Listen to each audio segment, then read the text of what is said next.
What's up, guys? Brian Van Dyne here. Just now leaving the pit with the full load of 3/4 clean. Gonna give a shout out to Duvall Trucking. That's a nice orange truck you got. Today's video, I just want to show you guys basically how to shift a loaded dump truck going up a hill, and then how to shift, how to downshift going down a hill, right?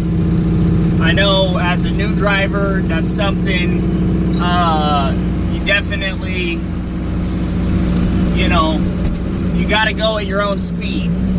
That's one of the biggest things. You got to forget about everybody on the road. Drive for yourself and yourself only, right? So I just want to start out with saying that, and then let's get into some shifting, going up a hill and then going down a hill. So here we are, starting from a dead stop right here. I'm just going to show you, there's 3 stages to a clutch. You got the first stage, which is engaged, and that's your foot completely off.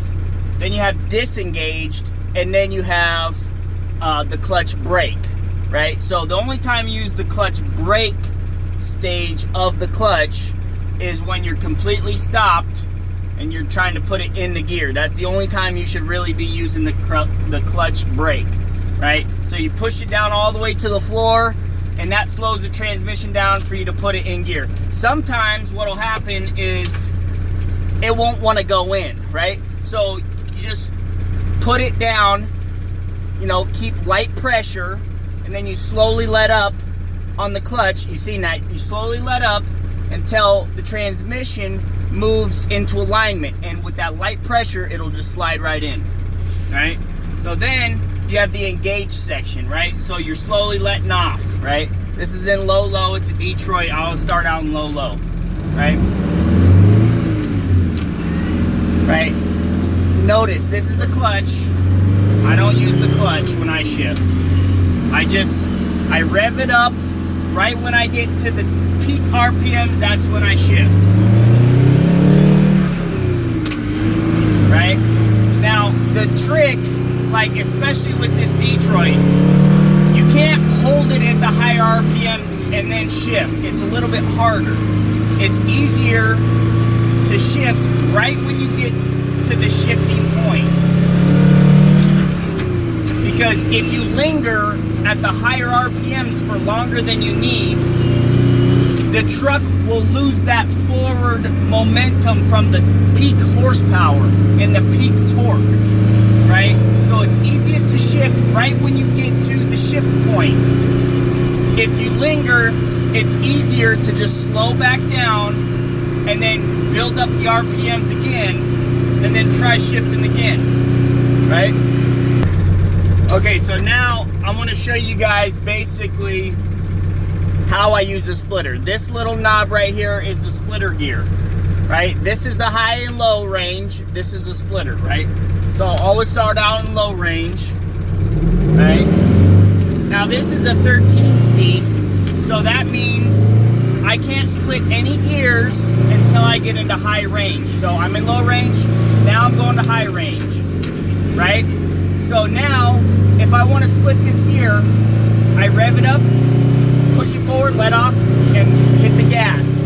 Watch my acceleration pedal. All right, I'm going to go from high to low. Well, let me slow down a little bit. I'm going to go from high, what would that be? 1, 2, 3, 4, 5. So high 5th to low 6th. So this is an older transmission, so I can't shift with the splitter while I'm shifting. A lot of trucks you can shift and then shift. This truck you can't do that. You have to get it in gear before you split. So this is how I do it. Right? Get ready to shift. Watch my finger and watch my foot. See how I just split that? Right when I got it into gear, I pulled it back and gave it gas. Right? So now I'm in low range 6th gear. Now I want to go to high range 6th gear, right? This is easiest to practice when you're on level ground. You start trying to practice this going up a hill, you might break something. So get good at this on flat ground first. So rev it up, shift, take your foot off, and slam it back down. Watch my acceleration foot. I don't know if you guys can even see that very good. I'm trying my best here. So watch my acceleration foot. All right, let's just go back. Let's go back down to low range. So we'll slow back down. When you're going from high range to low range, you want to have torque on the motor when you let your foot off. So I'm revving it up full throttle, shift. Right? You want to have that pressure against the gears before you shift. It makes the transition from low range to high range in the gear a lot easier, right? Now let's go to high, right? So rev it up, just like that. That's how you split a gear, okay? So we're coming up to a stop sign here. I'm gonna show off a little bit and show you, once I get into the gears, I'm gonna try and split every gear. Let's see if I can do it without screwing up. Okay, let's come to a stop first. You know, a lot of people ask, you know, like in driving school, they're gonna say, oh, you can't take it out of gear and come to a stop. Bull crap. Once you get out of CDL school, that doesn't apply. Nobody follows that. You basically slow your road speed down, and then when it gets to a point where the motor's gonna start to lug, that's when you take it out and you just coast. Everybody does that. Okay, let's get going here. Just watch the pattern. 1, 2, shift. 1, 2, shift. Okay, high range. Okay, now we're going back and we're gonna split it. Okay, now we're gonna split it again. Okay, now I gotta slow down because this guy in front of me. So that's basically how you have to shift an older style 13 speed. The newer ones, you can split it before you shift. This particular truck with the older style transmission, I have to split it when it is in gear. I cannot split it when it's in neutral. The gears will not mesh. I'll have to come to a complete stop, and it's a complete headache, right? So I just wanted to show you that, how to split, and just kind of explain it to you a little bit before I get to the hill and show you what it's really like when the motor is really, really working and the transmission is working like super hard, right? So the pressure on the drivetrain is a lot more when you're going up a hill or you're going down a hill, right? And obviously it's reverse pressure. So when you're going up a hill, the pressure's on one side of the transmission. Then when you're going down a hill, it's on the exact opposite. So one of the things you're gonna learn how to do, and one of the things that's very important is, let's say you're coasting, right? And you come up to a stop sign or something, eventually you're gonna know what road speed matches to what gear. The best way to get it into the gear is slowly bring up the RPMs with light pressure on the shifting lever. So, you're gonna see that in a little bit, but not, we're getting onto the freeway, so you're not gonna see it here. Okay, so we're getting onto the freeway, we're watching our mirrors. You know, okay, we got a good opening. Rev it up. Watch my foot. 1, 2, in, right? Now, when you're beginning, you're gonna wanna put more pressure on the shifting lever so you don't miss the gear as much.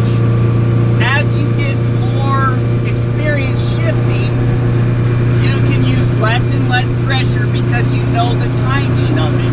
1, 2, shift. 1, 2, in. You know, it's usually 2 seconds, the way I count it. 1, 2. 1, 2. You know, just like that. Tick tock. You know, whatever you want to use as you're keeping a rhythm. Every truck has a different rhythm. So just know that. Your truck isn't gonna shift exactly the same as this truck. This is a 2-stroke Detroit. It's gonna shift different than a Cat. This has higher horsepower and higher torque in the high RPMs.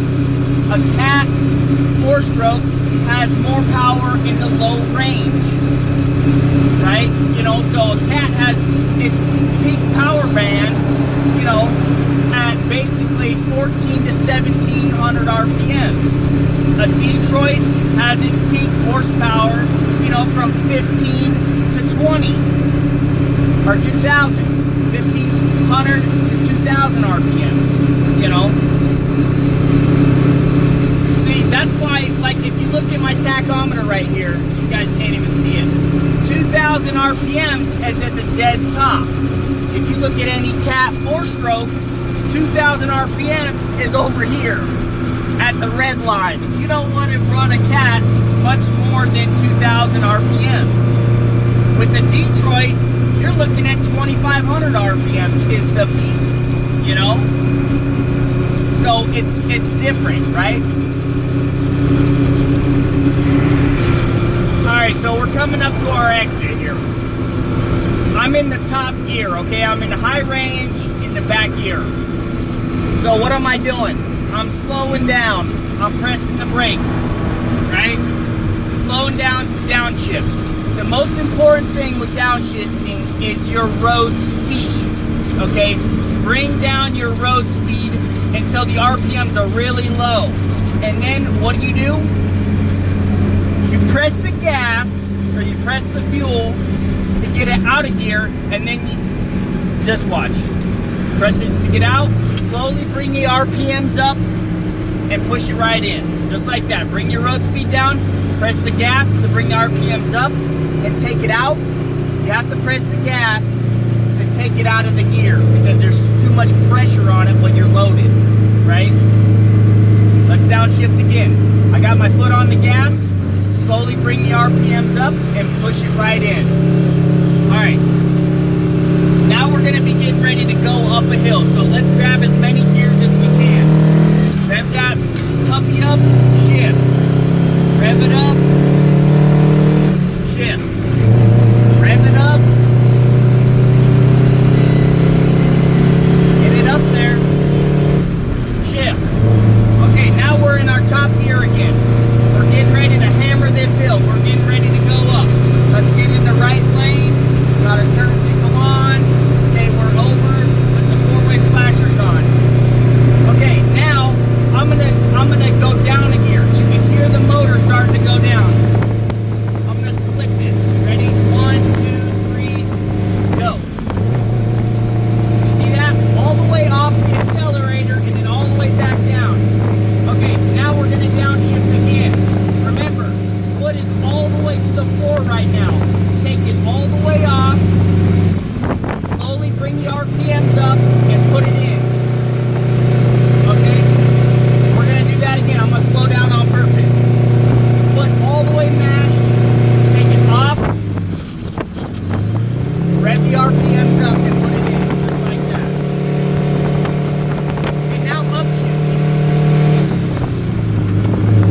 Okay? You mash that thing to the floor, and then you gotta have it mashed to take it out of the gear. And then right when you let off of the gas is when you pull it out.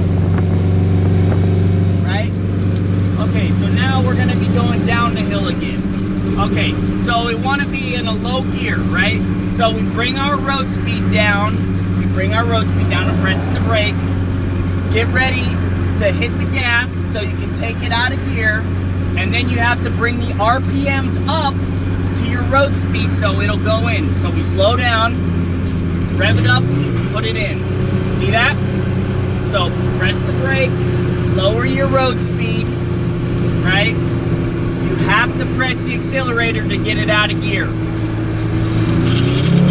Just like that, right? So I lost the gear. Now what do? Okay, so slowly bring your RPMs up until the transmission matches, just like that. Now, What you don't want to do is, if you're inexperienced, you don't want to miss a gear on a hill, whether you're going up or whether you're going down. It's very important that you know your skill level. If you don't know your skill level, you can kill yourself and other people. It's that simple. If you lose control of the truck because you don't realize your skill level, you will lose control of the truck and you can kill yourself and other people. Okay, so, and it can cost thousands of dollars. Okay, I learned this lesson the hard way in a gravel pit. Okay, it cost me $1,000. I'm over here, Mr. Hotshot in the loud Detroit, trying to show off to one of the operators. I got loaded. He's like, "Oh yeah, that's a nice Detroit. Love the sound of that thing." And here I am, my ego's getting bigger and bigger and bigger. And I'm like, okay, I'm gonna show him how bad to the bone this Detroit is. I'm gonna grab every single gear going up this hill. You know, I grabbed like 6 gears before the hill. This hill, I kid you not, it was a steep hill. So what happened? I couldn't downshift fast enough. I had to start out halfway in the middle of the hill at a dead stop on a hill that's literally more than a 45-degree angle, just about. With the Detroit, it has no low-end torque. So what do? You preload the clutch, you let off the brake, and you hit the gas and you hammer it, right? But what does that do? Too much torque on the drivetrain. Boom, I snapped 3 U-joints at one time. I twisted the slip yoke on this Detroit. 3 U-joints and a slip yoke. I ruined my whole day, and it took me like 2 days to get the truck back on the road because I had to get a slip yoke made for this truck, right? So know your ability and don't be overconfident, okay? It's better to take it slower and have room to grab a gear than it is to go faster and not be able to grab a gear. The smart thing for me would have been, I missed the gear, I should have just rolled all the way back down the hill and started again. But no, my ego was too big and I had to break 3 U-joints and a slip yoke. So don't be that guy. Don't make my mistake. Learn from my mistake. You know, choose the gear before the hill. That's just the way it is. You know? That's like choosing who your wife is before you have the baby. That's the way it should work. You don't choose, you know, basically know what you're doing beforehand. Plan it out in your head. You know, the best thing you have on your side is experience. So if you have limited experience, know your experience level, right? So now I'm up in this high gear, right? I'm gonna grab a few gears downward. I'm not just gonna go 1 gear downward. So watch this. I'm slowing down. Okay, take it out. Oh, too low, too slow, too slow. Oh, what did I just do? I just grabbed the next gear down because you have to know your road speed, okay? So if you're gonna skip gears, you gotta know when you're loaded, you can skip gears going downwards. You cannot skip gears going upwards, okay? Unless you're trying to break something. You can definitely skip gears going downwards. So let's say I was in that would have been like 11th gear or something like that, and I went to basically 6th gear on that turn because I brought my road speed all the way down to put it in. Okay, now when you're unloaded, these trucks have so much power, you can skip gears, but make sure you're revving it up a significant amount, and then when you put it into the next gear, you know you're gonna be at the lower band of the RPMs. You gotta know, and this comes with experience, if you're gonna have the power to pull out of it or not, you know? Okay, so now we're coming up to the job site. I'm gonna show you guys how to dump a dump truck. It's very simple, very easy. So when we first come into the job site, neutral, low gear, first, this is low. I'm coming into the job site in low because this is Corey spalls. It's very violent to drive on Corey spalls. You're gonna go like this. It's gonna twist everything. It's gonna shake everything in the truck, right?